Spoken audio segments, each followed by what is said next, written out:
I've been asked to talk about the influences on literacy education, and one of the nice things about being as old as I am is that I've seen them come and go a fair bit.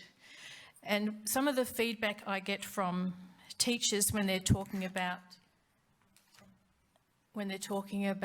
literacy and the influences on policy and in their classroom is this sense of feeling overwhelmed quite often about, oh God, here's another wave. What are we going to do about this?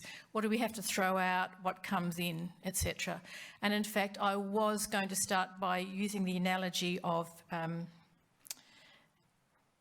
seaweed, feeling like seaweed wafting around in the current. But in fact, we all have more agency than that. But it is useful to get a perspective so that we're not constantly knocked in the face, or in this case, in the pedagogic roundabout, going around and around feeling dizzy. I was really happy to find this photograph because we've got a bunch of women, and mostly of us in primary education are women now, and here's one poor woman trying to get everything moving, running around in her high heels, pushing everybody else. And then we've got different responses on this pedagogic roundabout. We've got some people sitting down, happily going along for the ride. And we've got this poor woman in front who is hanging on for dear life with her eyes shut, trying to work out how she's going to get off. And it would be terrible if our best teachers get so exhausted from this roundabout that they decide they're going to get off. So the point of what I'm trying to do today is actually move to the centre of that roundabout so that we're not so dizzy, so that we get some perspective on what's happening. So in order to do this, I want to introduce a bit of theory. The theory comes from Basil Bernstein. He was an education sociologist who he's from the UK, and he worked and wrote in the second half of last century, and was a colleague of Halliday and Hassan, the two functional linguists, on whose work, or part of their work, is the foundation of the Australian curriculum English. So well aligned with that, and a strong commitment to social justice in education, but also an amazing theorist, dense theorist. So to try and understand this theory, we'll give it a go. It's a really useful theory for getting a perspective on what's happening in literacy education. So before we do that, a definition of pedagogy. And this again comes from Bernstein, and it's the model I'm going to be using today. It's also a useful model when we look at any new influence in our educational lives and the teaching of language literacy, so that we can reflect on these three parts. So first of all, in pedagogy, there's a role of the curriculum. And the role of the curriculum over time has come and gone. When I started, I don't think I even looked at the curriculum book. I used to, goodness knows, whole language, we'd grab a book, it was just completely down to us in the classroom about what we did, as long as we stopped the kids running out of the class, really.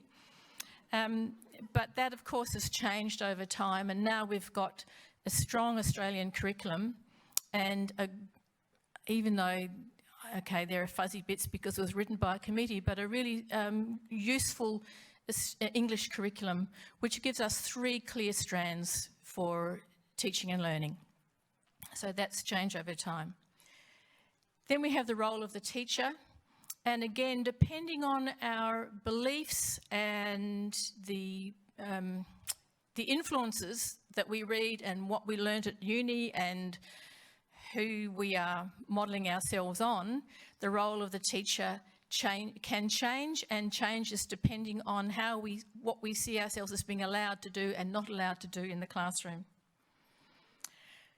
And finally, we have the learner. So the learner's role is strongly influenced by the curriculum and also what the teacher lets them do and not do in the classroom.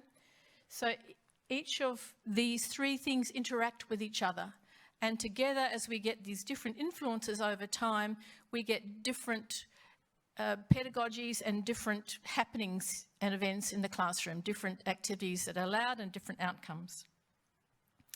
So this pedagogy can be viewed at a macro and a micro level. So we get the framework or the program of instruction, and even higher up from that we get policies, and that's what hits us in the head. These changes in policies which then filter down to the regional directors, to our principals, to us in the classroom as we try and keep everybody happy. So that framework is influenced by whoever's in charge is thinking and believing about curriculum, teacher and learner at the time. And then, of course, there's the classroom interactions, and that's what Helen has so eloquently talked about before this, and Pauline, in fact, that the dialogue, the talk, the negotiation in the classroom impacts on the pedagogy as part of the pedagogic influence. So I'm going to be looking at the curriculum, the teacher and the learner as I look at each of Bernstein's quadrants. So here are his 4 pedagogic quadrants, and I need to acknowledge Jim Martin, a systemicist, and the Sydney School, because I think they're the ones that ended up with this diagram which has been adapted for our writing too. The reason we keep adapting is that Bernstein is slippery. He writes very abstractly, so it does my head in trying to work out how that's realised in the classroom. That's what I'm trying to do today. So 4 pedagogic quadrants. Now, what is often represented in primary education is this dichotomy. So we have a dichotomy from child-centred or teacher-centred, those 2 bits. But Bernstein has unpacked and muddied that and come up with 4 quadrants rather than 2. So these are not opposing, but their influences, their approaches. So I'm just going to go quickly through this just to introduce the model, and then we'll look at each quadrant in turn. So we have these dissecting lines. So on the top half we have intra-individual. On the bottom half we have the intergroup pedagogies. On the left-hand side we have acquisition pedagogies. On the right-hand side we have transmission pedagogies. And don't please go into a tiz about the empty vessel thing, because that's not what he meant, and I'll talk about that in a minute. So we have the progressive pedagogy, conservative pedagogy, radical pedagogy, and sociocultural or subversive pedagogy, and we'll come to those in a minute. Now, it's easy to be drawn into stereotypes here and to exaggerate the positions of each quadrant. They're not walls, they're not discrete siloed approaches to pedagogy. Their influences are on us as teachers, and we can consciously or unconsciously slip from one quadrant to another in our classroom teaching, and we can consciously and intentionally, or unconsciously and unintentionally slip.